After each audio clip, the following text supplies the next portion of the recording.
तो hello guys, welcome back to my channel HK official and yes I am there with you with unit number 4 of BXA this time. तो unit 4 है हमारा electronic instrumentation. ठीक है, तो BXC का हमने यूनिट 3 जो है वो पार्ट 1 तो कंप्लीट कर लिया है। लॉजिक गेट्स का बहुत शॉर्ट पार्ट है वो बाकी है, ये सब अपकमिंग वीडियोस में वो कंप्लीट हो जाएगा।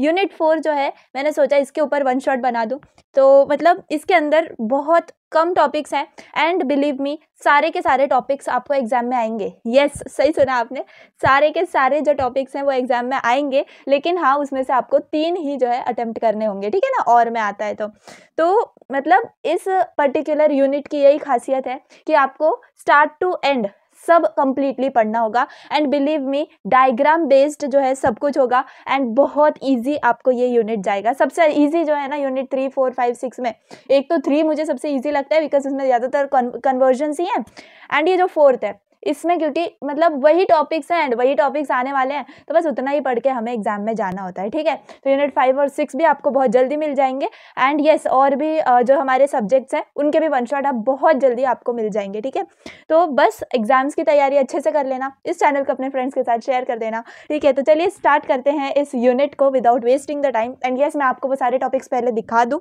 जो आपको इस यूनिट के अंदर कवर करने हैं। ठीक है, तो मतलब जैसे मैंने आपको यहाँ पे दिखाया 7, तो यहाँ पर आप 6 कंसीडर करो क्योंकि एनालॉग जो लास्ट के एनालॉग एमीटर और वोल्ट मीटर है ना, यस ये 2 टॉपिक्स हैं, मतलब या तो एमीटर आता है या तो वोल्ट मीटर आता है, लेकिन आप उसको एक ही एनालॉग मीटर्स के अंदर कंसीडर कर सकते हो एंड यस ये सारे टॉपिक्स जो है आपको करने हैं। DMM that is digital multimeter, diagram उसका डिस्क्रिप्शन। ठीक है, second function generator again the same thing, diagram उसका description. DSO again block diagrams होंगे आपको ज़्यादातर, तो वो और उसका एक्सप्लेनेशन। देन पावर सप्लाई, बहुत सिंपल ब्लॉक डायग्राम है इसका। देन ऑटो ट्रांसफार्मर हमें एक्सप्लेन करना है, उसका भी बहुत सिंपल डायग्राम है। और एनालॉग एमीटर और वोल्ट मीटर, तो एनालॉग एमीटर और वोल्ट मीटर के अंदर आपको बहुत छोटे से जो है डेरिवेशंस भी हैं। ठीक है, तो एग्जाम्स के अंदर आपको ये सारे के सारे टॉपिक्स देखने मिल जाएंगे। अगर हमने सपोज हमें टाइम मिला एंड अगर हमने क्वेश्चन पेपर भी डिस्कस किया ना, तब मैं आपको दिखाऊंगी कि सारे के सारे टॉपिक्स जो है ना क्वेश्चन पेपर में आते हैं एंड वही और में मतलब 3 topics up and 3 topics down और में होते हैं एंड आपको कोई भी एक सॉल्व करना होता है, मतलब 3 क्वेश्चंस। ठीक है ना, तो ये आपको बस एक चीज़ आपको दिमाग में डाल लेनी है कि आपको सारे के सारे टॉपिक्स जो है वो करने हैं। ठीक है, तो बस चलो स्टार्ट करते हैं हमारे फर्स्ट टॉपिक के साथ जो कि है DMM। ठीक है, DMM क्या होता है? Digital multimeter. हमने 11th 12th में भी जो है प्रैक्टिकल्स करे थे, एक्सपेरिमेंट्स करे थे, तब हमने मल्टीमीटर का यूज करा था, याद है? उसके अंदर रोटरी स्विच होता था जिसको हम मतलब पर्टिकुलर प्रोब पे या फिर हम ऐसा कह सकते हैं कि उसको 1, 2, 3 या फिर कहीं पर सिचुएट करते थे एंड क्या कहते हैं उसकी पर्टिकुलर वैल्यू हम मेजर करते थे, चाहे रेजिस्टेंस की हो, करंट की हो, है ना, तो उसके लिए मल्टीमीटर का यूज़ होता है। तो उसी का हमें डायग्राम देखना है एंड यस ये है वो डायग्राम। ठीक है, अब मैं आपको वीडियो के स्टार्टिंग में ही बता देती हूँ कि ये जो नोट्स आपको इस वीडियो लेक्चर में दिखने वाले हैं इसमें सिर्फ मैं आपको डायग्राम दिखाऊंगी। ठीक है, बाकी जो एक्सप्लेनेशन वगैरह है जो आपको एग्जाम्स में लिखना भी है डायग्राम के साथ, वो मैं आपको एक्सप्लेन करूंगी ओरली एंड जो मेंबरशिप में होंगे गोल्ड प्लस मेंबरशिप के अंदर उनको जो PDF मिलेगी उसमें वो एक्सप्लेनेशन भी होगा, डायग्राम भी होगा एंड यस इस वीडियो में कहीं मैं आपको वो PDF दिखा दूंगी ताकि आपको आइडिया आ जाए कि यस ये वाले नोट्स जो हैं बहुत इंपॉर्टेंट नोट्स हैं, वो आपको मेंबरशिप में अवेलेबल हो जाएंगे। ठीक है, अगर आपने नहीं लिए तो ले लीजिए, आप ही का फायदा है। बहुत सारे PDFs आपको इस मंथ मिल जाएंगे, उसके अंदर सारे के सारे मैं आपको प्रोवाइड कर दूंगी जो आपके एंडसेम के लिए इंपॉर्टेंट है। ठीक है, तो यस अगर आपके और सब्जेक्ट्स हैं, मैकेनिक्स वगैरह है, तो जो आपको यूनिट चाहिए, जो आपको सब्जेक्ट टफ लग रहा है उसका आप मुझे कमेंट करना एंड यस आई नो बहुत सारे कमेंट आ रहे हैं, मुझे ही टाइम नहीं था and yes now I am free, I will upload each and every unit and ज़्यादातर यूनिट्स मैं आपको वन शॉट में ही दूंगी। तो बस अब आपको क्या करना है, ये 15 to 20 डेज आपको सिर्फ और सिर्फ लेक्चर्स देखने हैं एंड उसकी प्रैक्टिस करनी है। ठीक है, तो जितना ज़्यादा से ज़्यादा रिविजन हो सकेगा उतना हम करेंगे एंड हो सके तो लास्ट तक अगर हमारा पूरा सिलेबस अगर कंप्लीट होता है तो मैंने और भी कुछ प्लान करके रखा है, we will do those things. ठीक है, तो अभी फिलहाल के लिए इस यूनिट पर फोकस करते हैं, BXC का यूनिट 4 जो है जिसमें हम सिर्फ इंस्ट्रूमेंट्स पढ़ने हैं, इलेक्ट्रॉनिक इंस्ट्रूमेंट्स पढ़ने हैं, इसीलिए इस यूनिट का नाम क्या है? Electronic instrumentation. तो बस हमें वही पढ़ना है। तो फर्स्ट जैसे मैंने आपको बताया डिजिटल मल्टीमीटर, ठीक है। तो डिजिटल मल्टीमीटर क्या है, ये एक मेजरिंग सिस्टम है, ठीक है ना।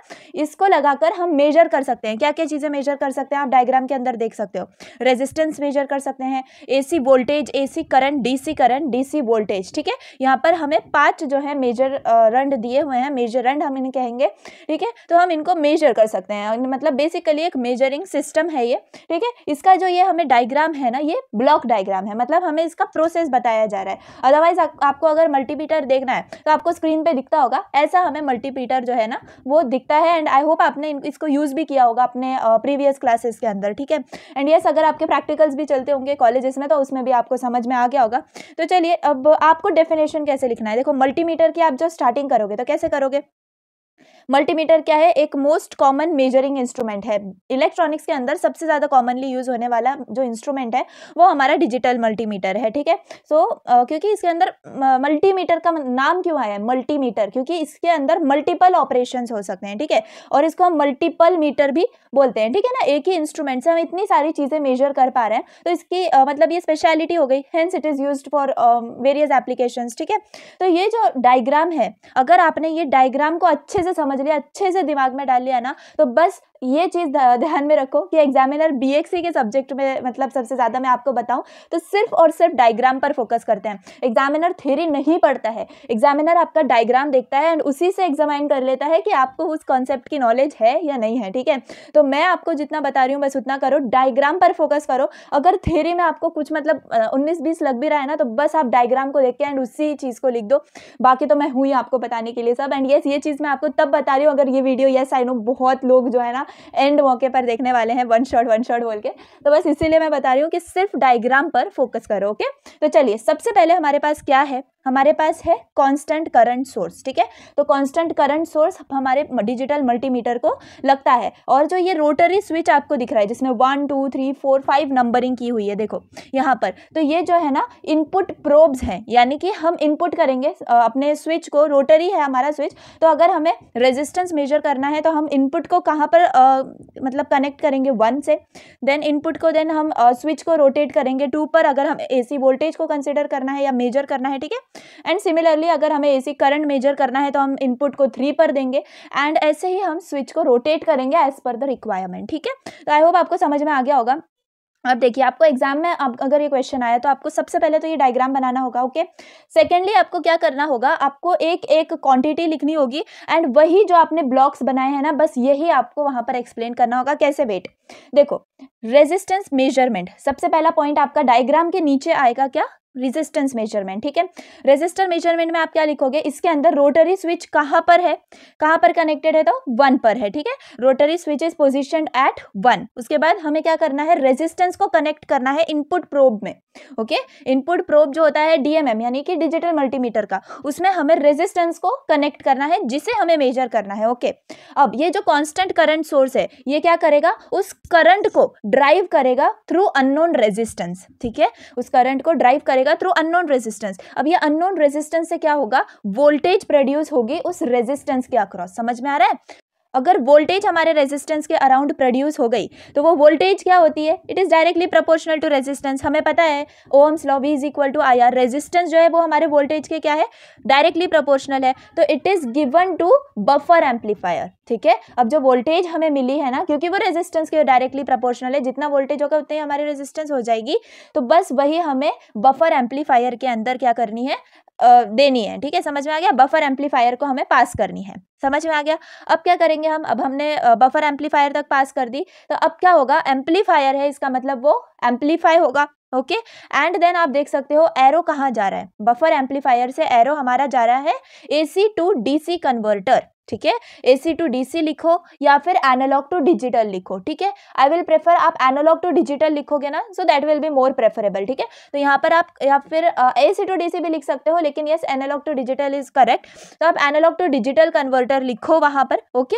एनालॉग टू डिजिटल कन्वर्टर क्यों लिखना है हमें, क्योंकि हमें जो वैल्यू मिल रही है, जो भी वैल्यू हमें मिल रही है बफर एम्पलीफायर से, वो एनालॉग वैल्यू होगी, उसको हमें डिजिटल में कन्वर्ट करना है, ऑफकोर्स, क्योंकि हम डिजिटल मल्टीमीटर यूज कर रहे हैं एंड हमें जो फाइनल आउटपुट देना है वो डिजिटल फॉर्म में देना है, ठीक है। तो हमें एनालॉग टू डिजिटल कन्वर्ट कर दिया। उसके बाद आप देखो तो एरो कहाँ जा रहा है, हमारा डिकोड काउंटर के अंदर जा रहा है, ठीक है। मतलब डिजिटल के अंदर और काउंटिंग हो जाएगी, डिकोड में मतलब हम कह सकते हैं, ठीक है, डिजिटलाइज्ड फॉर्म में काउंटिंग हो जाएगी and we will get a digital display at final, ठीक है। तो ये है पूरा किसका, रेजिस्टेंस का मेजरमेंट, ठीक है। बस अब अभी आपको एक आई थिंक एक क्वांटिटी का समझ में आ गया होगा कि रेजिस्टेंस आप कैसे मेजर करोगे, ठीक है। सबसे पहले हमें ये ध्यान में रखना है कि हमें पहले ये बताना है कि हम रोटरी स्विच कहाँ पर पोजीशन कर रहे हैं, ठीक है। रोटरी स्विच अगर हम 1 पे पोजीशन करेंगे तो हमें रेजिस्टेंस मिलेगा, ये ध्यान में रखना है, ठीक है। तो रोटरी स्विच 1 हमारा रेजिस्टेंस के लिए है। उसके बाद हमें ये याद रखना है कि ये कॉन्स्टेंट जो करंट सोर्स है हमारा, है ना,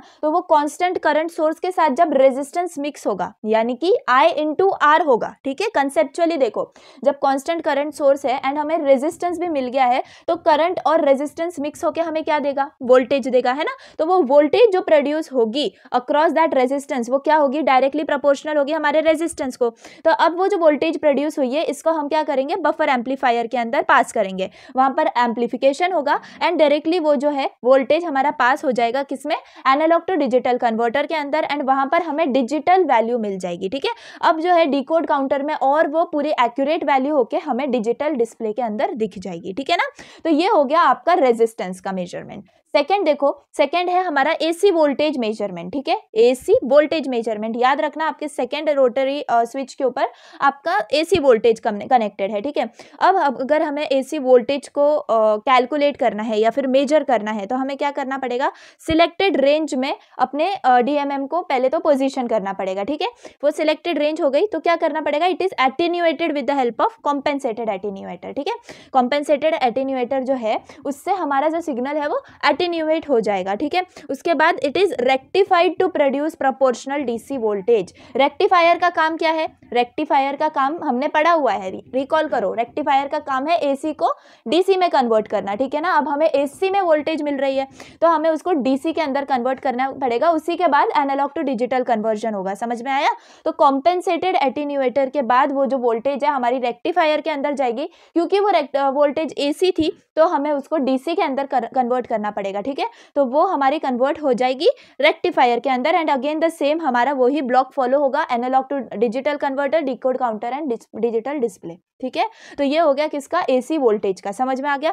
अब एटेन्यूएट करने का मतलब क्या है ये आप मुझे कमेंट करके बताओ, आपको मतलब इसके ऊपर थोड़ा बहुत छोटा सा इसका डेफिनेशन होगा, गूगल पे आप सर्च करो what is meant by attenuate, ठीक है। तो उसमें आपको पता चल जाएगा, तो उसका मतलब फिर उस वर्ड की जो है ना मतलब आपको वो ध्यान में रहेगा कि वो मीनिंग क्या है, ओके। तो बस इतना काम करना। थर्ड देखो, इनपुट प्रोब्स में हमें थर्ड पोजीशन में क्या मिल रहा है, हमें थर्ड पोजीशन पे हम एसी करंट लगा सकते हैं, ठीक है ना, मेजर करने के लिए एसी करंट। अब देखो यहाँ पर भी एसी है तो अगेन इसको हमें रेक्टिफायर में देना होगा, ये भी याद रखना, ठीक है। अब ये है करंट। अब आप ये समझ गए होंगे यहाँ तक कि हमने रेजिस्टेंस को भी वोल्टेज में कन्वर्ट किया एंड एसी वोल्टेज तो वोल्टेज ही फॉर्मेट में थी, यानी कि अभी तक हम क्या कर रहे हैं, वोल्टेज फॉर्मेट में ही जो है इनपुट दे रहे हैं हम हमारे एनालॉग टू डिजिटल कन्वर्टर को, ठीक है ना। तो अब हमें ये जो करंट है इसको भी वोल्टेज के अंदर कन्वर्ट करना पड़ेगा, ओके। तो ये करंट टू वोल्टेज कन्वर्टर वहां पर यूज होगा, समझ में आ गया। अब ये करंट टू वोल्टेज एम्पलीफायर, यहाँ पे देखो एसी करंट है, ठीक है ना, अल्टरनेटिंग करंट है, तो उसको हमें डीसी में कन्वर्ट करने के लिए अगेन रेक्टिफायर को देना पड़ेगा एंड द सेम थिंग वो वापस एनालॉग टू डिजिटल कन्वर्टर में जाएगा, decode counter and we will get the display, समझ में आ गया। तो बस आपको अब ऐसे ही जो है हर पॉइंट को एक्सप्लेन करना है, ओके। तो बस आपको अगर डायग्राम समझ में आ गया तो आप एक्सप्लेनेशन लिख सकते हो जैसे मैंने आपको बताया था, ठीक है। तो बस 3 हो गए हमारे पॉइंट्स। 4 पॉइंट क्या है, फोर्थ हमारा है डीसी करंट, ठीक है, डायरेक्ट करंट अब हमें मतलब मेजर करना है। तो अब हम क्या करेंगे, अब देखो वापस करंट है तो हमें उसको वोल्टेज में कन्वर्ट करना पड़ेगा, तो अगेन वही चीज current to voltage converter and अब हमें रेक्टिफायर की जरूरत नहीं है बिकॉज हमारा डायरेक्टली हमें डीसी मिला हुआ है ना। हमें एसी अब जब भी मिलेगा एसी वोल्टेज या फिर एसी करंट तब हमें रेक्टिफायर का यूज करना है to convert it into DC. अब ऑलरेडी डीसी है तो हम उसको कन्वर्ट नहीं करेंगे, डायरेक्टली उसको हम कहाँ भेज देंगे, analogue to digital converter and then decode counter and इससे हमें हमें डिजिटल डिस्प्ले मिल जाएगी। ओके, आई थिंक 4 तक आपको क्लियर है। लास्ट वन है हमारा 5th, that is DC voltage. ठीक है, अब अगेन डीसी वोल्टेज है, ठीक है ना, वोल्टेज को हमें एटेन्यूएट करना पड़ेगा, तो अगेन कॉम्पेंसेटेड एटेन्यूएटर में जाएगी वो थिंग एंड नथिंग एल्स। हमारे पास रेक्टिफायर में यहाँ पर नहीं जाएगी वोल्टेज, क्योंकि वो डीसी फॉर्मेट में ऑलरेडी है। एंड अगेन वही चीज, analogue to digital converter, decode counter and digital display मिल जाएगा। तो ऐसे जो है हमारा डीएमएम वर्क करता है। समझ में आ गया?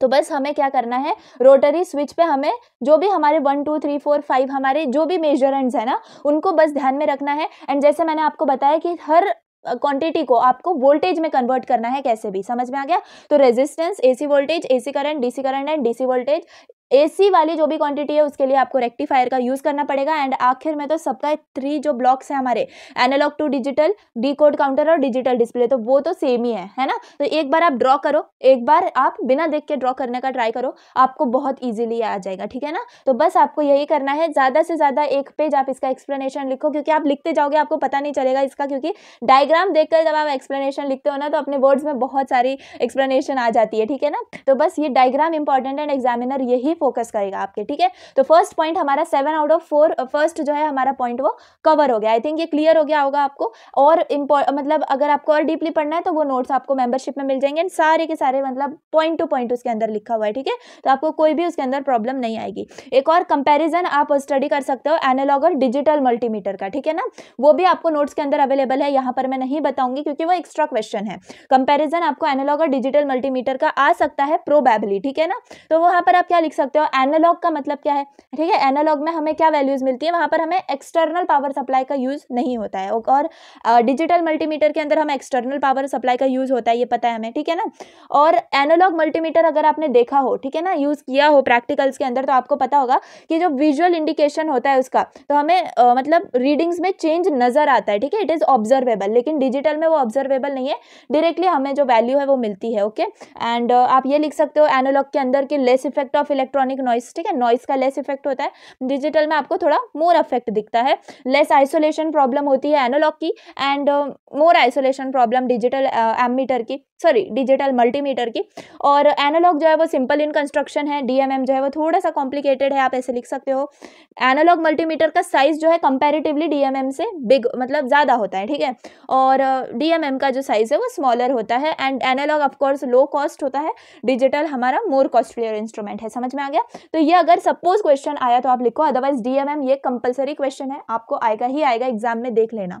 ठीक है, तो फर्स्ट पॉइंट हमारा कवर हो जाता है। चलो सेकंड पॉइंट की तरफ जाते हैं, that is our function generator. ठीक है, तो फंक्शन जनरेटर में हमें क्या करना है, फ्रीक्वेंसी कंट्रोल नेटवर्क। ठीक है, फ्रीक्वेंसी कंट्रोल नेटवर्क जो है यहाँ पर प्रेजेंट होगा। सबसे पहले मैं आपको बताऊं फंक्शन जनरेटर ये काम क्या करेगा। फंक्शन जनरेटर ये क्या करने वाला है, वेव फॉर्म्स को जनरेट करने वाला है। अब आप बोलोगे कैसे वेव फॉर्म्स, तो sine wave, triangular wave, square waves, तो ये सारी जो वेव्स हैं ये फंक्शन जनरेटर जनरेट करता है, एंड हम वो वेव्स का फर्दर यूज कर सकते हैं फॉर वेरियस एप्लीकेशंस। ठीक है, तो ये जो फंक्शन जनरेटर है बहुत सिंपल, देखना आपको जब ये डायग्राम समझ में आ जाएगी तो आप समझोगे कि यस बहुत सिंपल था, ये अभी देखने में कॉम्प्लिकेटेड लग सकता है फॉर द टाइम।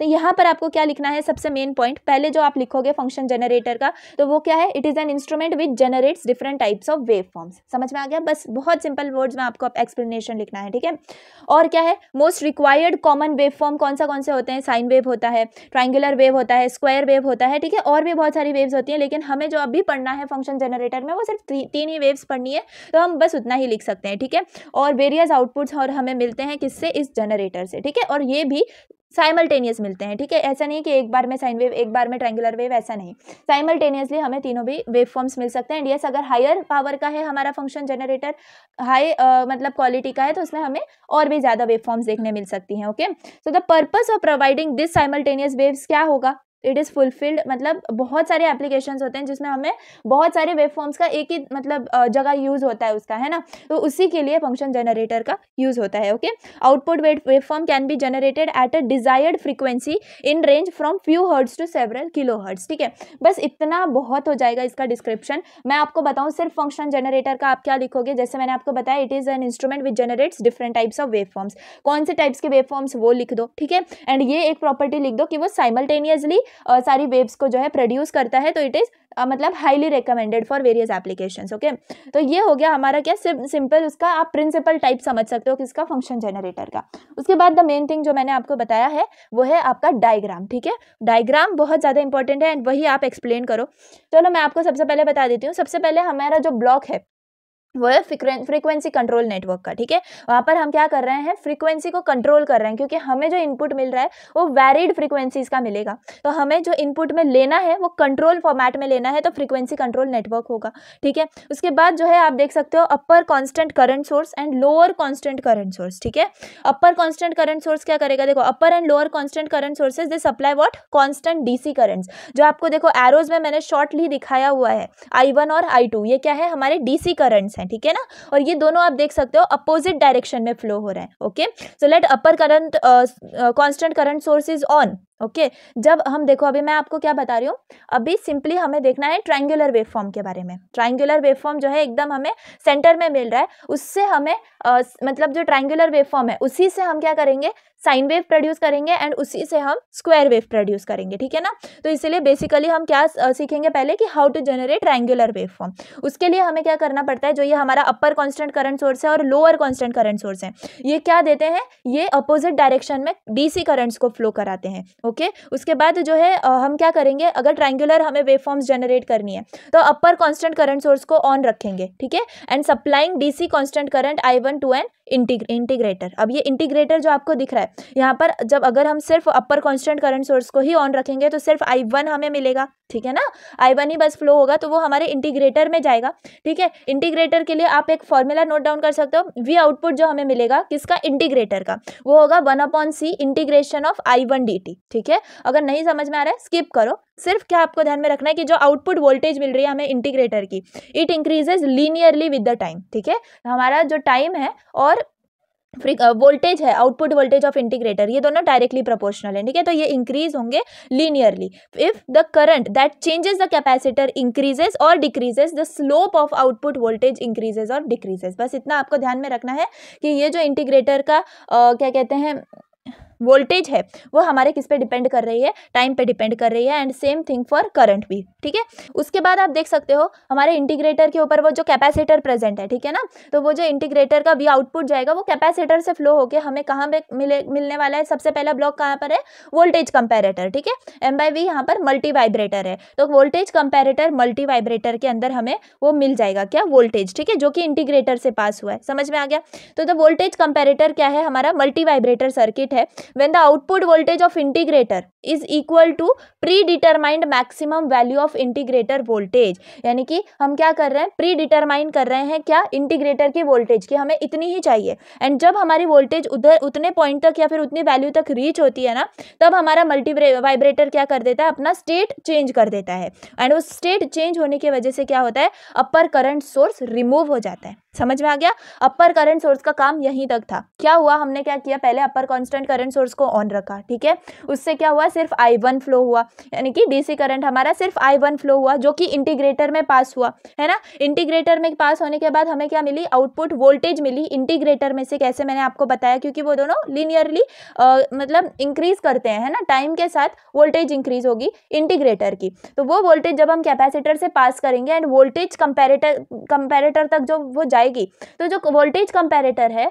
वो एक प्री डिटरमाइन करके रखेगा एक पर्टिकुलर वैल्यू कि हमें जो है इतनी ही वैल्यू आउटपुट में चाहिए वोल्टेज की।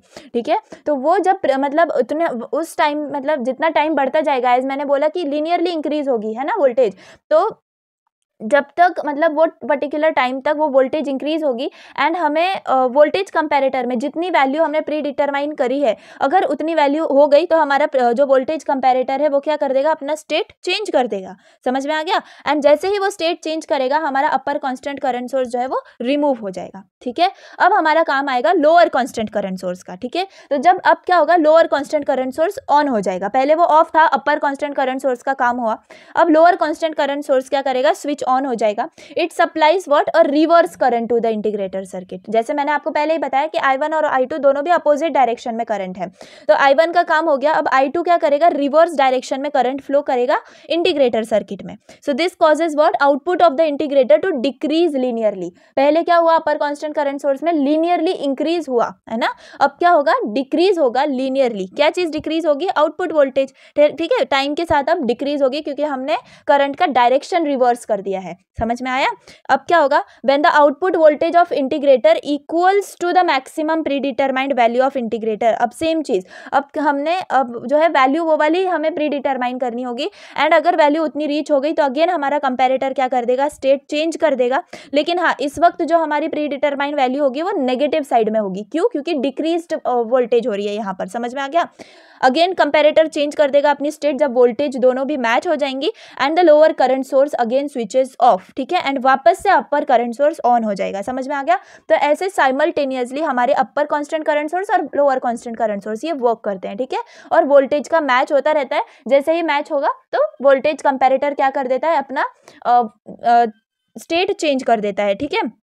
तो thus at the output of integrator we obtain a triangular wave form. इस वजह से देखो पहले क्या हुआ, लीनियरली इंक्रीज हुई, फिर डिक्रीज हुई, फिर इंक्रीज, फिर डिक्रीज, फिर इंक्रीज, फिर डिक्रीज। तो इससे हमें क्या मिलेगा, ट्राइंगुलर वेव फॉर्म मिलेगा। आई थिंक आपको बहुत क्लियर हो गया होगा, अगर आपने बहुत अच्छे से सुना होगा तो बहुत क्लियर हो गया होगा ये कॉन्सेप्ट। क्योंकि देखो लीनियरली हम इंक्रीज कर रहे थे पहले, है ना, I1 करंट से, तो क्या हुआ, इंक्रीज हुआ, तो मतलब हमारा जो वेव है वो अपर डायरेक्शन में गया। अगेन फिर हमने साइमल्टेनियसली डिक्रीज करा उस वोल्टेज को, तो हमारा वोल्टेज नीचे चला जाएगा, यानी कि वेव फॉर्म नीचे जाएगा, डिक्रीज होगा।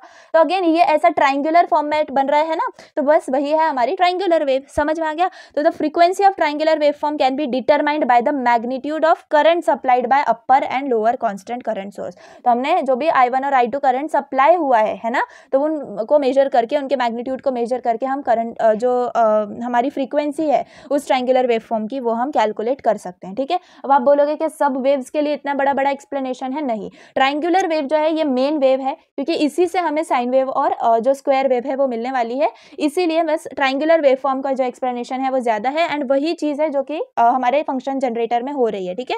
तो बस इतना आपको लिखना है, एंड मतलब शॉर्ट कर सकते हो आप, जितना चाहो उतना शॉर्ट कर सकते हो, क्योंकि सिर्फ और सिर्फ डायग्राम इंपॉर्टेंट है, मैं बोल रही हूँ आपको, क्योंकि डायग्राम के 3 मार्क्स होते हैं एंड 2 मार्क्स फॉर एक्सप्लेनेशन होते हैं, तो आपको ज्यादा भी लिखने की जरूरत नहीं है, आपका क्लियर जो कॉन्सेप्ट है वो ज्यादा क्लियर होना चाहिए, ओके। उसके बाद है, अब ये हमने किसके लिए एक्सप्लेन कर दिया, जनरेशन ऑफ ट्राइंगुलर वेव के लिए, ठीक है। अब हमें लिखना है जनरेशन ऑफ स्क्वायर वेव। तो बिलीव मी, सिर्फ 4 लाइन लिखनी है आपको इसके अंदर। क्या, the square wave output is obtained eight the output of voltage comparator multi vibrator.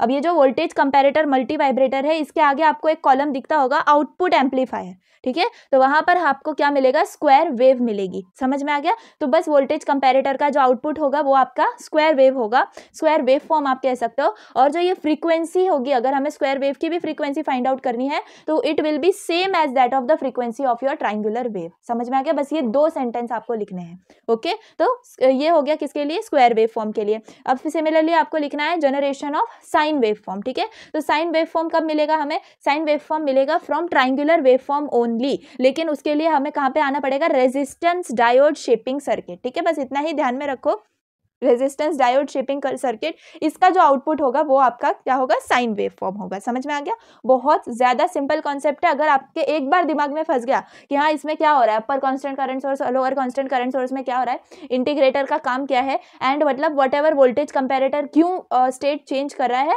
तो बहुत इजीली आप इसका जो एक्सप्लेनेशन है वो फ्रेम कर सकते हो, ठीक है ना। तो बस यही आपको लिखना है, ये डायग्राम एक बार प्रैक्टिस कर लेना, बस इसका क्या काम है मैंने आपको बता दिया है। Square wave form, sine wave form और ट्राइंगुलर वेव फॉर्म जनरेट होते हैं। मेन क्या है, हमें कौन सी वेव फॉर्म जनरेट करना, ट्राइंगुलर वेव फॉर्म, जिससे हमें स्क्वायर भी मिल जाती है और साइन भी मिल जाती है। समझ में आ गया। बहुत सिंपल था। बस फ्रीक्वेंसी कंट्रोल नेटवर्क मतलब मेन है, ये आपको ध्यान में रखना है। एप्लीकेशन क्या क्या हो सकते हैं फंक्शन जनरेटर के, क्योंकि एप्लीकेशन भी आ सकता है, हेंस राइट एप्लीकेशंस आल्सो।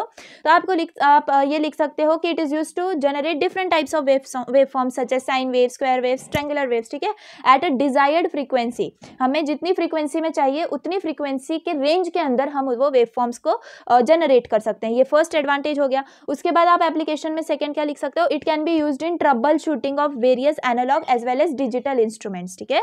तो ट्रबल शूटिंग के अंदर भी यूज होता है। Then it is most extensively used as signal source for radio receiver alignment procedure, ठीक है। तो ये 3 एप्लीकेशन आप ध्यान में रख सकते हो of function generator, and believe me आपके 7 आउट ऑफ 2 जो है इंस्ट्रूमेंट्स वो कंप्लीट होते हैं। एंड आई होप आपको बहुत इजीली समझ में आ गए होंगे डीएमएम और फंक्शन जनरेटर, ठीक है। अगर थोड़ा सा भी इसके अंदर कंफ्यूजन हो रहा है तो आप वीडियो रिवाइंड करके देखो, बहुत इजीली लैंग्वेज में मैंने एक्सप्लेन किया है, आपको समझ में आ जाएगा। एंड उसके बाद आप नोट्स रेफर करोगे तो आपका पूरा कंसेप्ट जो है वो क्लियर हो जाएगा, ठीक है। तो बस ये हो गया पूरा आपका कंसेप्ट फंक्शन जनरेटर का। इसके आगे चलते हैं, दैट इज डीएसओ। यस, बहुत ज्यादा इंपॉर्टेंट है, बहुत कॉम्प्लिकेटेड लगता होगा, डायग्राम है नहीं, ठीक है। बहुत बहुत इजी कंसेप्ट है। देखो मैं आपको जैसे बता रही हूँ, इजी करके समझोगे ना तो हर चीज इजी लगेगी, एंड इसको समझोगे अरे कितना बड़ा डायग्राम है एंड ऑल, तो बिल्कुल भी मतलब आपके दिमाग में नहीं जाएगी वो चीज, क्योंकि आपका माइंड प्रिपेयर हो जाएगा कि यस ये हार्ड है, हमारे माइंड कैप्चर नहीं करेगा, ठीक है। तो बहुत इजी कंसेप्ट है, बस ऐसे ही समझो, बहुत इजीली जाएगा। देखो मैं एक्सप्लेन करूंगी आपको, बहुत इजीली जाएगा, समझो।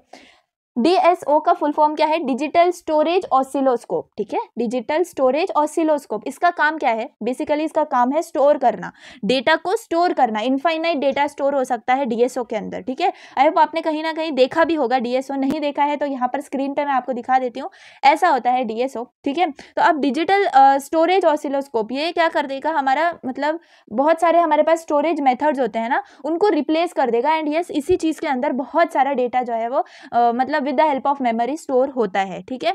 It accepts what? Analogue signal, समझ में आ गया? एनालॉग सिग्नल को ये एक्सेप्ट करता है। देखो पूरे डायग्राम में आपको आप देख सकते हो, स्टार्टिंग में क्या है? इनपुट है, वहां पर हम क्या देंगे? एनालॉग सिग्नल देंगे, ठीक है। एंड देन ये एनालॉग सिग्नल जो है वो डिजिटल फॉर्म में कन्वर्ट होता है, एंड डिजिटल फॉर्म में मेमोरी में स्टोर होता है, समझ में आ गया? एनालॉग फॉर्म में तो हमें मिलेगा इनपुट में, लेकिन वो अंदर ही अंदर देखो आपको A/D दिख रहा है, analogue to digital converter, sample and hold के आगे। तो वो एनालॉग एंड डिजिटल कन्वर्टर क्या करेगा? उस पर्टिकुलर डेटा को डिजिटल फॉर्मेट में कन्वर्ट करेगा एंड मेमोरी के अंदर स्टोर कर देगा, ठीक है। एंड जब भी हमें उस मेमोरी की वापस से ज़रूरत होगी, जब भी हमें उसको एक्सट्रैक्ट करना होगा, तब क्या करेंगे? हम उसको वापस से एनालॉग फॉर्म में कन्वर्ट करेंगे एंड डिस्प्ले कर लेंगे स्क्रीन के ऊपर, समझ में आ गया? In DSO the input signal is applied to the amplifier and attenuator section, दिख रहा है आपको? इनपुट, एटीन्यूएटर और एम्पलीफायर है उसके आगे। तो यहाँ पर हम अपना इनपुट देंगे, इनपुट कौन से फॉर्म में होगा? एनालॉग फॉर्म में होगा, ठीक है। तो इनपुट एटीन्यूएटर, एंड देन वो पास होगा हमारे वर्टिकल एम्पलीफायर के अंदर, ठीक है। Then the attenuated signal is, अब मैंने आपको बोला है कि एटेन्यूएशन का जो मतलब है वो आपको समझना है, तो आई होप आप अब तक समझ गए होंगे एटेन्यूएशन का मतलब। तो ये जो एटेन्यूएटेड सिग्नल है ये अप्लाई होता है किसमें? वर्टिकल एम्पलीफायर के अंदर, ठीक है। वर्टिकल एम्पलीफायर में हो गया अप्लाई। उसके बाद हमें क्या करना है? ये जो वर्टिकल इनपुट हमें मिला है after passing through vertical amplifier, इसको हमें डिजिटल फॉर्मेट में एक्सप्रेस करना है। तो पहले हम उसको क्या करेंगे? सैंपल एंड होल्ड में डालेंगे, ठीक है। सैंपल एंड होल्ड में क्या होगा? एनालॉग, मतलब सैंपल एंड होल्ड में जस्ट फॉर होल्डिंग पर्पस है। देन ये कहाँ पे जाता है? एनालॉग टू डिजिटल कन्वर्टर के अंदर जाता है। यहाँ पर क्या होगा? हमारा डेटा कन्वर्ट हो जाएगा डिजिटल फॉर्मेट में, ठीक है, to create data set that is stored in memory. अब वो जो डेटा है हमारा डिजिटल फॉर्मेट में हो गया है, तो अब हमें उसको मेमोरी के अंदर स्टोर कर देना है, समझ में आ गया? Data in and data out दिख रहा है ना, तो वहां पर डेटा इन से हमारा मेमोरी जो है डेटा डिजिटलाइज्ड फॉर्म के अंदर मेमोरी में स्टोर हो जाएगा, ठीक है। अब ये जो डेटा सेट जो प्रोसेस होता है, it is processed by microprocessor and sent to display, ठीक है ना। अब ये जो मेन चीज है हमारे डीएसओ की, वो है कंट्रोल लॉजिक, ठीक है। कंट्रोल लॉजिक के अंदर क्या होता है? मतलब आप ये समझ लो जैसे कंप्यूटर का ब्रेन सीपीयू है, वैसे डीएसओ का जो मेन कंपोनेंट है वो कंट्रोल लॉजिक है, क्योंकि वहीं पर सारे के सारे ऑपरेशंस होते हैं, ठीक है। So the main requirement of analogue to digital converter in DSO हमने क्यों किया है? बिकॉज मतलब उसकी स्पीड मैटर करती है ना। डिजिटल फॉर्मेट में हमें फास्ट प्रोसेस होता है कंट्रोल लॉजिक के अंदर, इसीलिए हमने डिजिटल फॉर्मेट में कन्वर्ट किया है अपना data. The speed can be decided by the sampling rate, ठीक है। जहां जो ये सैंपल एंड होल्ड मैंने बताया था, यहाँ पर स्पीड जो है वो डिसाइड होती है, ठीक है। इसीलिए वहां पर होल्ड किया जाता है थोड़ा टाइम सिग्नल को, डेटा को, ताकि उसकी स्पीड जो है वो कैप्चर करी जाए। एंड देन उस स्पीड को हम क्या करेंगे? कंट्रोल लॉजिक के हेल्प से उस स्पीड में डिजिटल फॉर्मेट में हमें मिल जाएगा वो डेटा, ठीक है। अब the sampling rate should be at least twice as fast as the highest frequency present in the input signal, ठीक है। तो इनपुट सिग्नल में जो फ्रीक्वेंसी सबसे हाई होगी उसके भी 2 टाइम्स रेट फास्टर होना चाहिए हमारे सैम्पलिंग का, ठीक है। This ensures no loss of information, otherwise हमारे डेटा में क्या होगा, कुछ ना कुछ लॉस हमें मिलेगा अगर स्पीड डबल नहीं हुई, ठीक है। समझ में आ गया। तो this ensures what, no loss of information which is generated from the central logic. After converting input signal in digital form it is again converted to analog form, ठीक है। जब भी हमें उस डेटा को एक्सट्रैक्ट करना होगा, अगेन आप देख सकते हो D/A जहां जहां मैंने लिखा है वहां पर क्या हो रहा है, डिजिटल टू एनालॉग कन्वर्ट हो रहा है हमारा सिग्नल, ठीक है। Which gives to vertical plate of circuit. Vertical plate आपको नजर आ रहा है, देखो मेमोरी से डाउनवर्ड्स जो एरो आ रहा है, डिजिटल टू एनालॉग कन्वर्ट हुआ and then it will be given to vertical deflection amplifier, ठीक है। Then we have triggering circuit also. ये जो ट्रिगरिंग सर्किट है ये क्या करता है, ये मतलब यहाँ से हमें क्या मिलता है, आउटपुट मिलता है to give into central control logic, ठीक है। कंट्रोल लॉजिक को जो हमें आउटपुट देना है वो थ्रू ट्रिगर सर्किट हमें मिलता है, okay. So the central logic is what, microprocessor which produces time base signal which is produced digital signal given to horizontal plates of CRT through horizontal deflection amplifier and the digital to analog converter. देखो simply हमें बस basic जो मैं आपको बता रही हूँ, अगर आपको अभी तक कुछ समझ में नहीं आया है DSO का, तो बस इतना समझ लो क्या है, हमें इनपुट में क्या मिलने वाला है, एनालॉग सिग्नल मिलने वाला है। हम इनपुट एटेन्यूएटर में डालेंगे वो signal and then vertical amplifier से वो कहाँ जाएगा, सैंपल एंड होल्ड में जाएगा। सैंपल एंड होल्ड का काम क्या है, देखो वहां पर क्या हो रही है, सैंपलिंग हो रही है। सैंपलिंग यानी कि स्पीड डिटरमाइन करनी है हमें एनालॉग टू डिजिटल कन्वर्ट करना है हमारे DSO के डेटा को, जो डेटा हमें स्टोर करना है वो एनालॉग टू डिजिटल कन्वर्ट करना है। क्यों करना है, क्योंकि उसकी स्पीड ज्यादा होती है ना। तो वो स्पीड के लिए, वो स्पीड जो है पहले हमें वो डिटरमाइन करनी पड़ेगी, क्योंकि हर सिग्नल की, हर डेटा की स्पीड अलग होती है। तो वो स्पीड जो है सैंपल एंड होल्ड के अंदर हमें पता चलेगी। देन वो सिग्नल कहाँ जाएगा, एनालॉग टू डिजिटल कन्वर्टर में, जिसमें डिजिटल फॉर्मेट में हमें वो डेटा मिल जाएगा एंड वो उसको हम मेमोरी के अंदर स्टोर कर देंगे, ठीक है। कंट्रोल लॉजिक के अंदर सारा प्रोसेस जो है वो डिटरमाइन होता है। ट्रिगर सर्किट के अंदर क्या होता है, आउटपुट जो है हमारे कंट्रोल लॉजिक का वो जनरेट होता है, ओके।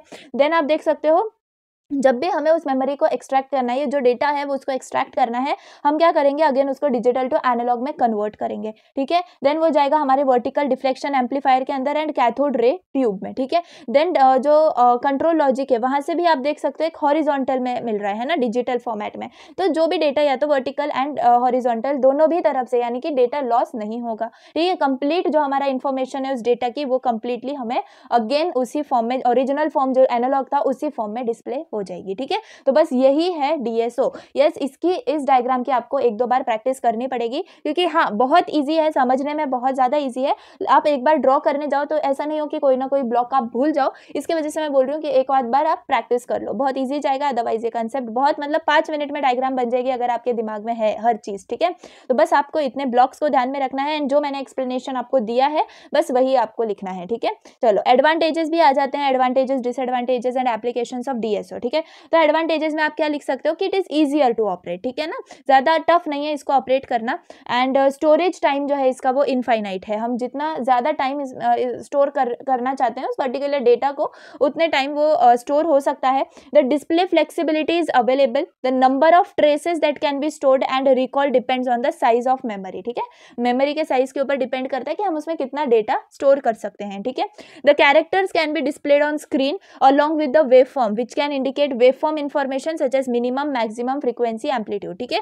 तो मिनिमम मैक्सिमम फ्रीक्वेंसी एम्पलीट्यूड इस फॉर्म में हमें स्क्रीन पे डिस्प्ले दिखेगा DSO के अंदर। Then the XY plot, then PV diagrams वगैरह भी इसके डिस्प्ले होते हैं। Keeping the record is possible by transmitting the data to computer system where the further processing is possible, ठीक है। तो ये जो पर्टिकुलर, मतलब इस पूरे DSO से हमें जो भी आउटपुट मिल रहा है, अगर हमने उसको कंप्यूटर के अंदर प्रोसेस कर लिया तो वो हमें मतलब लाइफ टाइम तक के लिए वो स्टोर हो जाएगा एंड वो मतलब पर्टिकुलर जो हम कह सकते हैं ना कि डेटा वो हमें उधर दिखेगा, ठीक है ना। तो ये हो गए एडवांटेजेस ऑफ DSO। और भी आप लिख सकते हो अपने हिसाब से कि the memory can be arranged not only at 1 dimensional list but also as a 2 dimensional array, ठीक है ना। तो ये भी आप लिख सकते हो। डिजिटल टेक्निक है तो ये ज़्यादा से ज़्यादा यूज़ होती है आजकल, क्वान्टिटेटिव एनालिसिस के अंदर भी यूजफुल है। और स्लो ट्रेसेस, जैसे कि अगर हमें टेम्परेचर वेरिएशन पूरे दिन का अगर हमें मेजर करना है तो वो भी हम DSO में कर सकते हैं, क्योंकि ये स्लो चेंज है ना, टेम्परेचर चेंज जो है वो स्लो है, तो it can also be recorded. And bright brighter and bigger display भी हमें इसके अंदर मिलता है, ताकि कलर में भी हम डिस्टिंग्विश कर सकते हैं, ठीक है ना। तो ये हो गए एडवांटेजेस। एप्लीकेशंस में क्या लिखोगे, यस डिसएडवांटेजेस नहीं है, एप्लीकेशंस याद रखो। एप्लीकेशंस में हम लिख सकते हैं कि हम मेजर कर सकते हैं डीसी पैरामीटर्स को, लाइक करंट और वोल्टेजेस, है ना। और हम क्या मेजर कर सकते हैं, और भी बहुत सारे पैरामीटर्स है, जैसे कि alternating signal, like RMS, average, ठीक है ना। तो आरएमएस वैल्यू, एवरेज वैल्यू, इनको भी मेजर कर सकते हैं। फिर frequency, time period, phase difference, ये सब भी हम मेजर कर सकते हैं पीरियोडिक और पीरियोडिक वेवफॉर्म्स के अंदर। फिर मैथमेटिकल जो ऑपरेशन होते हैं, बेसिकली एडिशन, सब्ट्रैक्शन और मल्टीप्लिकेशन वगैरह, ये भी सब परफॉर्म हो सकते हैं हमारे डीएसओ के अंदर। और इट इज़, जैसे मैंने अभी आपको बताया कि स्लो मूविंग पैरामीटर, जैसे कि पूरे दिन का अगर हमें टेम्परेचर मेजर करना है तो वो भी हो सकता है हमारे डीएसओ के साथ। और इंडक्टेंस, कैपेसिटेंस, इम्पिडेंस, ये सारे पैरामीटर्स भी हम मेजर कर सकते हैं। Visual representation of target for like aeroplane, ship वगैरह, तो इनका विजुअल रिप्रेजेंटेशन भी ऑब्टेन हो सकता है। तो ऐसे बहुत सारे एप्लीकेशंस है डीएसओ के, आपको जितने याद रहें, जितना भी मतलब इतना सारा एक्सप्लेनेशन लिखने के बाद आपको मतलब थोड़ा सा क्वेश्चन होता है कि एंड ऑल्सो एक्सप्लेन एप्लीकेशंस, तो 2 और 3 एप्लीकेशंस या 2 और 3 एडवांटेजेस इनफ है, ठीक है। तो आपको इसमें कंप्लीट या तो 5 मार्क्स के लिए क्वेश्चन आता है या तो 6 मार्क्स के लिए क्वेश्चन आता है, तो बस आपके लिए इतना इनफ है, ठीक है ना। तो सबसे ज्यादा मार्क्स आपको डायग्राम देके जाने वाला है, तो डायग्राम आपको परफेक्टली करना है, ठीक है। तो बस यहाँ पर हो जाते हैं हमारे 3 इंस्ट्रूमेंट्स कवर। अब है 4th इंस्ट्रूमेंट, जो कि है पावर सप्लाई। बिलीव मी, बहुत सिंपल टॉपिक है, हर टॉपिक के पहले यही बोल रही हूँ कि बहुत सिंपल है, क्योंकि वो एक्चुअली में सिंपल है, बस समझने में थोड़ा टाइम लगेगा। एंड जब आप रिवाइज करोगे ना, तो बस आप ऐसे बोलोगे यूनिट 4 तो मुझे मतलब एक बार रिवाइज कर लिया तो हो जाएगा, एग्जाम के लिए ज्यादा इसकी टेंशन लेने की जरूरत नहीं है, ठीक है। चलो, पावर सप्लाई में क्या कर रहे हैं हम बेसिकली, जो मतलब देखो, ज़्यादा से ज़्यादा इलेक्ट्रॉनिक सर्किट को डीसी जो है करंट वो चाहिए होता है ना, डीसी फॉर्मेट में करंट चाहिए होता है, लेकिन हमें अवेलेबल कौन सा होता है मोस्ट कॉमनली, एसी करंट होता है। तो हमें जो वो एसी करंट है उसको डीसी करंट के अंदर कन्वर्ट करना मतलब बहुत ज़्यादा इंपॉर्टेंट है। बस वही प्रोसेस होने वाला है हमारे पावर सप्लाई के अंदर। चलो देखते हैं क्या है। तो बेसिकली इसके अंदर हमें ब्लॉक डायग्राम को एक्सप्लेन करना है, ठीक है। एंड ब्लॉक डायग्राम देखो, सिर्फ 4 ही ब्लॉक्स हैं। कौन से, ट्रांसफार्मर, रेक्टिफायर सर्किट, फिल्टर और रेगुलेटर। तो सब में क्या होगा, देखो एक बार ध्यान से समझ लो, एक्सप्लेनेशन आप खुद लिख सकते हो, ठीक है। तो देखो सबसे पहले क्या है, ट्रांसफार्मर है, हमें इनपुट में क्या मिलने वाली है, देखो AC voltage is connected to primary of the transformer, यानी कि ये जो ट्रांसफार्मर है ना, ट्रांसफार्मर में ऑफकोर्स प्राइमरी और सेकेंडरी दोनों वाइंडिंग्स होती हैं। तो प्राइमरी वाइंडिंग्स में हमारा इनपुट जाएगा कौन सा, मतलब एसी मेंस हमें इनपुट देना है लाइक 230 वोल्ट और 50 हर्ट्ज, है ना। 230 वोल्ट और 50 हर्ट्ज का ही हमारा मतलब एसी सिग्नल होता है। तो वही अगर हम इनपुट में दे रहे हैं तो वही चीज़ होने वाली है, एंड एसी फॉर्मेट में होगा वो, ठीक है। तो प्राइमरी वेव फॉर्म आप देख सकते हो हमें कैसी में है, मतलब जो इनपुट में जाने वाली है ट्रांसफार्मर में। ट्रांसफार्मर क्या करेगा, उस एसी सिग्नल का उसको एसी टू एसी ही कन्वर्ट रखेगा, है ना। लेकिन क्या करेगा, उसकी वोल्टेज में थोड़ा सा चेंज कर देगा, एंड आप देख सकते हो थोड़ा सा हमारे एम्पलीट्यूड में भी हमें चेंज मिलेगा, ठीक है ना। तो ट्रांसफार्मर बस इतना ही काम करने वाला है। उसके बाद वो सिग्नल जो है वो आगे पास होगा काय में, रेक्टिफायर सर्किट में। अब मैंने आपको पहले ही बताया हुआ है डीएमएम के अंदर क्या रेक्टिफायर का यूज क्या है, रेक्टिफायर हमारा एसी टू डीसी कन्वर्ट करता है, ठीक है। तो यहाँ पर एसी टू डीसी तो कन्वर्ट हो जाएगा, लेकिन आप बोलोगे डीसी कन्वर्ट करना था और आगे क्यों और सारे ब्लॉक्स हैं। तो देखो डीसी कन्वर्ट तो करेगा रेक्टिफायर सर्किट, लेकिन डीसी पल्सेटिंग टाइप में कन्वर्ट करेगा, यानी कि आप देख सकते हो जो 3rd वेव फॉर्म है हमारा, वहां पर हम देख सकते हैं कि हमें ऊपर जो है डीसी फॉर्मेट में मिला है वेव फॉर्म, लेकिन वो पल्सेटिंग टाइप है, स्मूथ नहीं है, ठीक है ना। तो आप देख सकते हो जब रेक्टिफायर सर्किट से हमारा डीसी पल्सेटिंग टाइप जो है वो फिल्टर के अंदर जाएगा, ठीक है। जब फिल्टर के अंदर जाएगा तो हमें देखो 4th जो वेव फॉर्म है कैसा है, मतलब थोड़ा सा वो स्मूथ होने की मतलब पॉइंट पे है ना, लेकिन कंप्लीटली स्मूथ है क्या हमारा वेव फॉर्म, नहीं। तो मतलब हमें थोड़ा सा पल्सेशन अभी भी नजर आ रहा है फिल्टर से। फिल्टर क्या करने वाला है, सिर्फ पल्सेटिंग डीसी को थोड़ा फिल्टर करेगा। उसके बाद रेगुलेटर में जाएगा हमारा वेव फॉर्म, एंड रेगुलेटर से जो हमें आउटपुट मिलेगा वो देखो लास्ट जो है वो थोड़ा नेक्स्ट पेज पे चला गया डायग्राम, लेकिन हमें कंप्लीटली स्मूथ मिलने वाला है वेव फॉर्म, समझ में आ गया। एंड जो ये स्मूथ है यही है हमारा डीसी इनपुट या डीसी सिग्नल, ठीक है ना। तो बस आपको इतना ही ध्यान में रखना है। 230 वोल्ट 50 हर्ट्ज जो है हमारी वो है क्या, एसी की मतलब एसी मेंस का जो है मेन यही होता है बाय डिफॉल्ट। तो बस उसको हमें अगर हमने इनपुट करा है ट्रांसफार्मर के अंदर, तो ट्रांसफार्मर में क्या होगा, मतलब एसी का एसी में ही कन्वर्जन रहेगा, जस्ट वोल्टेज और एम्पलीट्यूड के अंदर हमें थोड़ा सा चेंज दिखेगा। फिर ये जो है रेक्टिफायर सर्किट के अंदर जाएगा वो सिग्नल, जिससे हमें क्या मिलेगा, एसी टू डीसी कन्वर्जन मिलेगा। लेकिन डीसी में कन्वर्ट तो हो गया हमारा सिग्नल, लेकिन पल्सेटिंग टाइप में हुआ है तो हमें फिल्टर में देना पड़ेगा। फिल्टर में क्या होगा, पल्सेटिंग डीसी फिल्टर आउट हो जाएगा, लेकिन फिर भी थोड़े हमें जो रिपल्स हैं वो दिख रहे हैं हमारे वेवफॉर्म में, तो वो रेगुलेटर में जाके एकदम स्मूथ हो जाएगा, ठीक है ना। तो बस AC टू DC कन्वर्ट हो गया, बस इतना सा ही हमें एक्सप्लेन करना था किसका, पावर सप्लाई का, ठीक है। एंड इसके आगे मतलब आप वो भी एक्सप्लेन कर सकते हो, मतलब नीचे यस नोट्स के अंदर वो आपको मिल जाएगा। क्या करना है आपको, जो हमने ब्रिज रेक्टिफायर पढ़ा है ना, लास्ट यूनिट्स जो हमें इन सब में था, ब्रिज रेक्टिफायर है ना, तो वो ब्रिज रेक्टिफायर आपको यहाँ पर दिखाना है, क्योंकि ट्रांसफार्मर स्टेप डाउन भी होगा एंड मतलब ये टर्न्स रेशियो वगैरह जो है ना वो सेकेंडरी वोल्टेज से रिलेटेड, तो वो हमें इसके अंदर दिखाना है, क्योंकि आउटपुट वोल्टेज भी हमें इसके अंदर मेंशन करना होता है। तो जो ट्रांसफार्मर है, जैसे हमें ट्रांसफार्मर ब्रिज रेक्टिफायर को कनेक्ट किया था, तो वो जो कनेक्शन है वो आगे आपको रेजिस्टेंस, इंडक्टेंस और कैपेसिटर के साथ भी डालनी है। तो ये जो मतलब ये वाले क्या कहते हैं डायग्राम्स की जो PDF है ना, मैं ये आपको इस वीडियो के डिस्क्रिप्शन में दे दूंगी, लेकिन जो परफेक्ट नोट्स हैं विद एक्सप्लेनेशन वो आपको मेंबरशिप में मिल जाएंगे। तो ये जो है ना ये वाली PDF, इसके अंदर मैं वो ऐड कर दूंगी, तो आप वो वहाँ पर जाके चेकआउट कर लेना कि वो जो ब्रिज रेक्टिफायर है वो आप नीचे इसके नीचे एक थोड़ा सा डायग्राम दिखा दोगे ना, तो मतलब कोई भी मतलब एक भी मार्क कट नहीं कर सकता। तो बस उतना आपको इसके अंदर करना है, ठीक है। अदरवाइज ये ब्लॉक डायग्राम कंप्लीट है एंड कंप्लीट इसका एक्सप्लेनेशन आपको जैसे मैंने आपको बोला है ना, बस वैसे ही आपको लिखना है और कुछ इसमें एक्स्ट्रा नहीं है, ठीक है। तो पावर सप्लाई भी हमारा कंप्लीट हो जाता है। चलो अब ऑटो ट्रांसफार्मर में देखते हैं। तो ऑटो ट्रांसफार्मर के ये डायग्राम है, देखो दोनों भी एक समझोगे तो दोनों हो जाएगा आपका, बहुत सिंपल है। ऑटो ट्रांसफार्मर क्या है, एक टाइप का ट्रांसफार्मर ही है, लेकिन जैसे मैंने आपको पता है हमें कि ट्रांसफार्मर के कौन से टाइप्स होते हैं, प्राइमरी और सेकेंडरी होते हैं ना, मतलब प्राइमरी और सेकेंडरी वाइंडिंग्स होती हैं। तो ऑटो ट्रांसफार्मर में क्या होने वाला है, वो जो ट्रांसफार्मर है इसके अंदर प्राइमरी और सेकेंडरी की कॉमन वाइंडिंग है, यानी कि एक ही वाइंडिंग में हमें प्राइमरी और सेकेंडरी दोनों भी मिलने वाले हैं, ठीक है। तो जैसे नॉर्मल ट्रांसफार्मर में क्या होता है, प्राइमरी अलग होती है, सेकेंडरी अलग होती है वाइंडिंग, इसमें ऐसा नहीं है, एक ही कॉमन वाइंडिंग को हमें प्राइमरी और सेकेंडरी कंसीडर करना है, ठीक है। It is also called as one winding transformer, ठीक है। तो फिर आपको ये डायग्राम दिखाना है, दिख रहा है फर्स्ट वाला क्या है हमारा, स्टेप डाउन ट्रांसफार्मर है, और नीचे वाला जो है वो स्टेप अप ट्रांसफार्मर है। स्टेप डाउन में आप देख सकते हो कि हमने इनपुट में जो V1 है ना, और आउटपुट में जो हमें लोड मिलने वाला है वो V2, समझ में आ रहा है। तो N1 देखो सबसे पहले जो है, मतलब हमें जो आप ऐसे देख सकते हो L फॉर्मेट में हमें जो है डायग्राम को इमेजिन करना है, ठीक है, क्योंकि हमें एग्जाम में ड्रॉ करना है, तो हमें समझ में आना चाहिए कि पहला जो है एक तो बाइंडिंग है, बाइंडिंग के लेफ्ट साइड में है, मतलब वो कॉलम थोड़ा बड़ा दिखाना है, एंड उसके बाद जो है C पे जो कनेक्ट हो जाएगा है ना, टैपिंग जो है वो C पे होगी, एंड देन हमें वहां से आगे का लोड मिलेगा, समझ में आ रहा है। तो अब यहाँ पर आपको क्या करना है, कंस्ट्रक्शन के अंदर आप क्या लिखोगे, one single winding is used as primary secondary winding, as मतलब जैसे फिगर में हमें दिख रहा है, and the windings are linked together what, electrically and magnetically. अगर हम स्टेप डाउन ऑटो ट्रांसफार्मर के अंदर देखें तो AB जो दिख रहा है आपको, AB it acts as primary winding, समझ में आ रहा है, याद रखो ये चीज,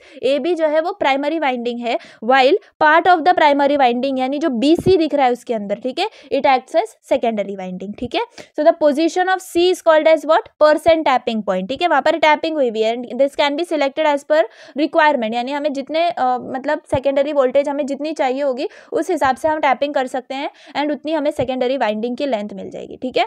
अब स्टेप अप ट्रांसफार्मर आप देखोगे तो PQS, ठीक है, आपको नजर आ रहा है, आप जूम करती हूँ, PQS, इसके अंदर QS जो है वो इस टाइम प्राइमरी होगी। अब आप बोलोगे कि इधर उल्टा हो गया, यस, यहाँ पर BC जो थी वो सेकेंडरी थी और AB जो थी वो प्राइमरी थी, तो यही डिफरेंस आपको ध्यान में रखना है। यहाँ पर जो QS है वो प्राइमरी वाइंडिंग हो जाएगी और PS जो है वो सेकेंडरी वाइंडिंग हो जाएगी, ठीक है। So the operating principle of auto transformer is same as that of two winding transformer. जैसे हम टू वाइंडिंग ट्रांसफार्मर में रेशियो लिखते थे, टर्न्स रेशियो है ना, voltage ratio, that is K is equal to V2/V1 equal to N2/N1, बस वही procedure follow होगा। अदरवाइज आप देख सकते हो दोनों के दोनों डायग्राम सेम है, जस्ट एक उल्टी बना दी है उसकी, है ना, और कुछ भी नहीं है, जस्ट हमें स्टेप डाउन और स्टेप अप को एक्सप्लेन करना था। यहाँ पर एडवांटेजेस हैं, कुछ लिमिटेशंस हैं एंड कुछ एप्लीकेशंस हैं।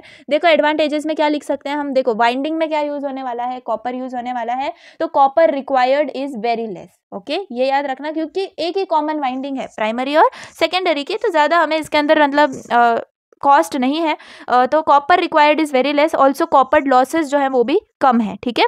Efficiency is higher as compare to two winding transformer, ठीक है ना, टू वाइंडिंग ट्रांसफार्मर जो है उससे अगर कंपेयर करें तो इसकी एफिशिएंसी ज्यादा है।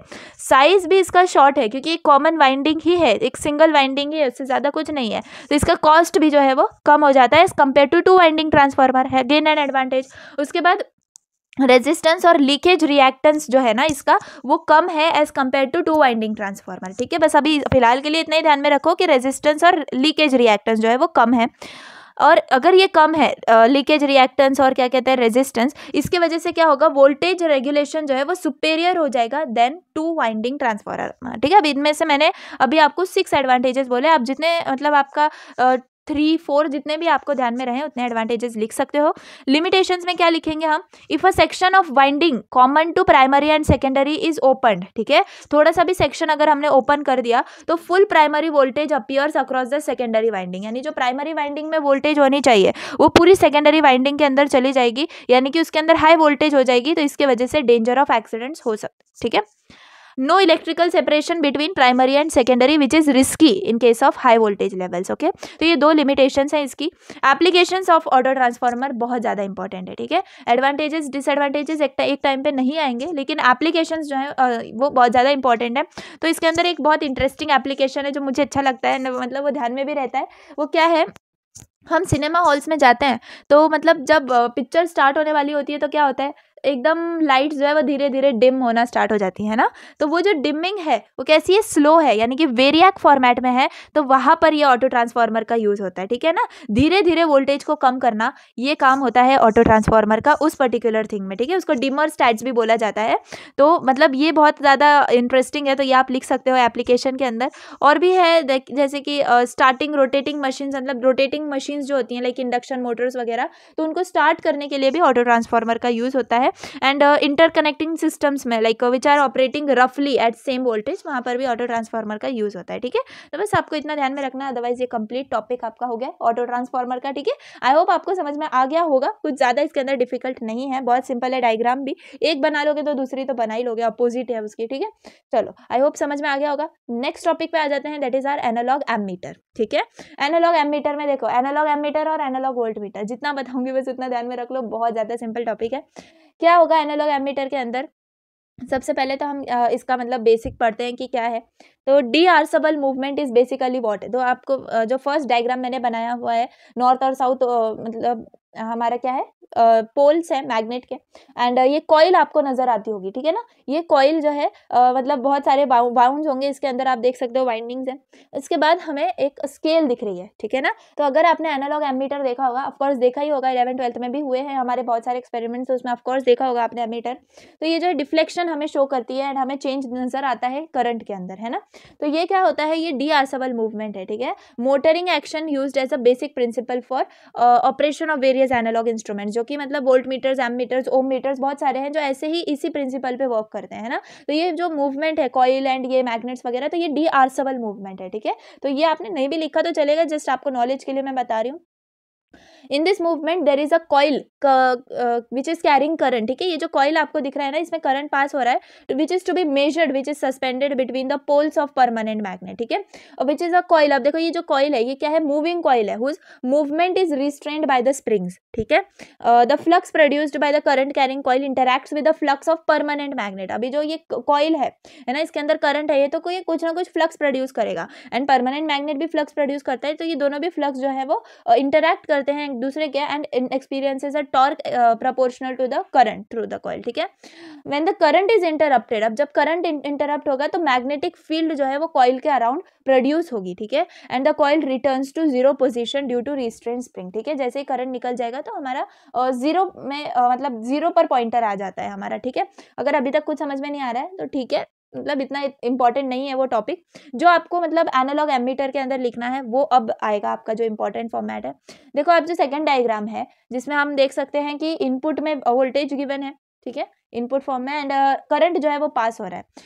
जो एमीटर है, यहाँ पर आपको ये ध्यान में रखना है कि एमीटर सबसे पहले क्या मेजर करने वाला है, हम सबको पता है करंट मेजर करने वाला है। ठीक है, एमीटर को हम हमेशा सीरीज में कनेक्ट करते हैं, ये याद रखो। ठीक है, एमीटर को हम हमेशा सीरीज में कन्वर्ट करते हैं, एंड जो रेजिस्टेंस है हमारे एमीटर की वो बहुत कम होती है, एंड आइडियली देखें तो जीरो होती है। ठीक है, रेजिस्टेंस जो है एमीटर की बहुत कम होती है, very low, and it is ideally zero. अभी तक मैंने जो बोला था आपको इससे पहले, अगर वो आपने नहीं लिखा तो मतलब ठीक है, इट्स ओके, लेकिन अभी ये जो पॉइंट्स बोल रही हूँ ना ये बहुत ज्यादा इंपॉर्टेंट है, एंड ये मेंशन आपको करना कंपलसरी है। क्या, ammeter measures what, current, and second क्या, ammeter is always connected in series. Third क्या, resistance of ammeter is very low and ideally it is zero.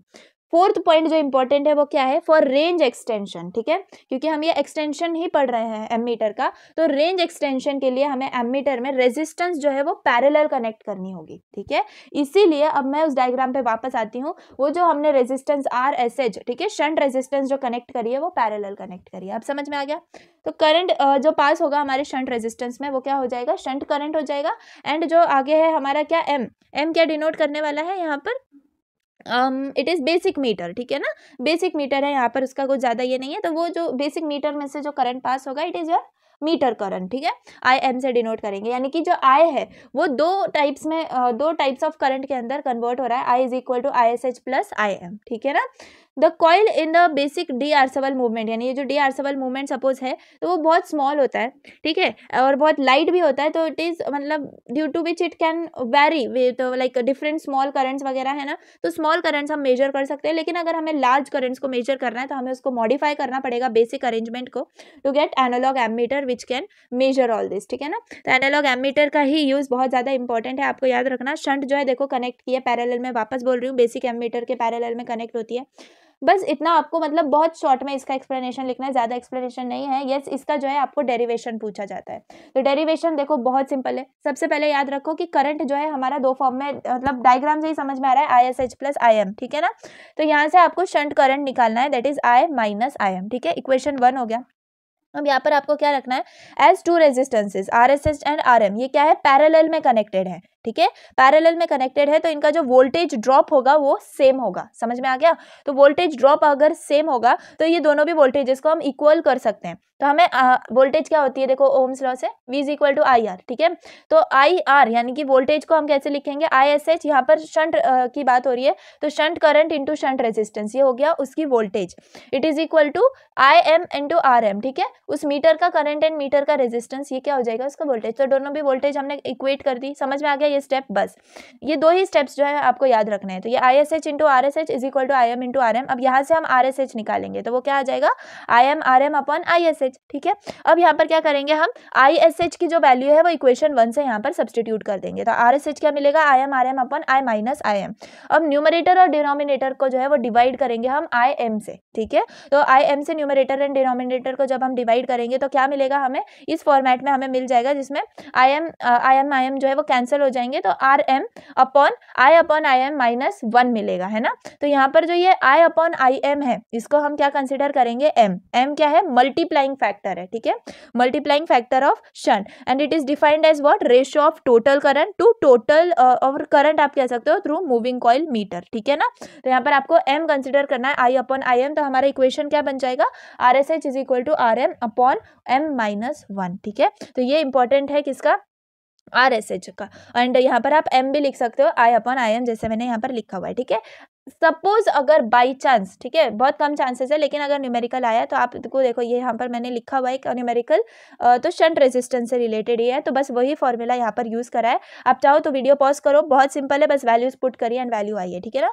तो बस वही आर एस एच का फॉर्मूला यूज करा है, ठीक है, और कुछ भी नहीं है। उसके बाद लास्ट टॉपिक है हमारा एनालॉग वोल्ट मीटर का, ठीक है। तो बहुत सिंपल है एनालॉग वोल्ट मीटर भी। अगर आपको एमीटर समझ में आ गया तो ये बहुत सिंपल जाएगा आपको। देखो एनालॉग वोल्ट मीटर में हमें क्या करना है, देखो अब जैसे मैंने आपको 4 पॉइंट्स बताए किसके, एनालॉग एमीटर के, कि वो लिखना कंपलसरी है। चलो वापस से रिवाइज करो, क्या था वो एमीटर का। फर्स्ट तो है एमीटर में हम क्या मेजर कर रहे हैं, करंट मेजर कर रहे हैं। उसके बाद एमीटर को हम हमेशा कहाँ कैसे कनेक्ट करते हैं, सीरीज में कनेक्ट करते हैं, ठीक है। उसके बाद रेजिस्टेंस की बात करेंगे तो resistance of ammeter is very low and comparatively क्या है, 0 है, ठीक है।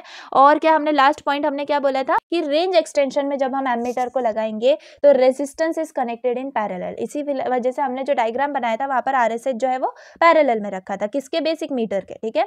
वैसे ही अब यहाँ पर वोल्ट मीटर में मैं जो आपको पॉइंट्स बताऊंगी वो एकदम अपोजिट है किसके, एमीटर के। वही मैं बोल रही हूँ, अगर एमीटर समझ में आ गया तो वोल्ट मीटर बहुत ईजी जाएगा।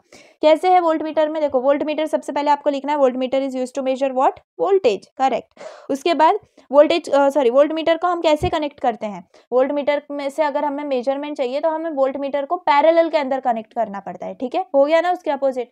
उसके बाद आपको लिखना है कि रेजिस्टेंस के बारे में, तो resistance of volt meter is मतलब वेरी लार्ज, और आइडियली अगर हम देखने जाएं तो इट इज इनफाइनाइट, ठीक है, हो गया ना अपोजिट एमीटर के।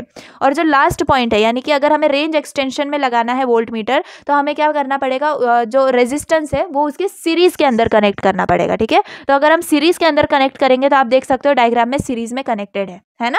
तो जो पैरेलल कनेक्शन है वो निकाल दिया हम, वहां पर जो है कनेक्टेड है सीरीज के अंदर। तो रिमेंबर यहाँ पर हमें सीरीज रेजिस्टेंस लिखना है, ठीक है, RS। उसके बाद वो जो है वही चीज हमारे पास मीटर है, IM/RM वहीं पे है, एंड IM/RS, मतलब समझ में आ गया ना, बहुत सिंपल है। जस्ट आपने अगर कंसेप्ट आपका क्लियर है कि वोल्ट मीटर में क्या हो रहा है एंड एमीटर में क्या हो रहा है, तो डायग्राम आपका बहुत ईजिली हो जाएगा।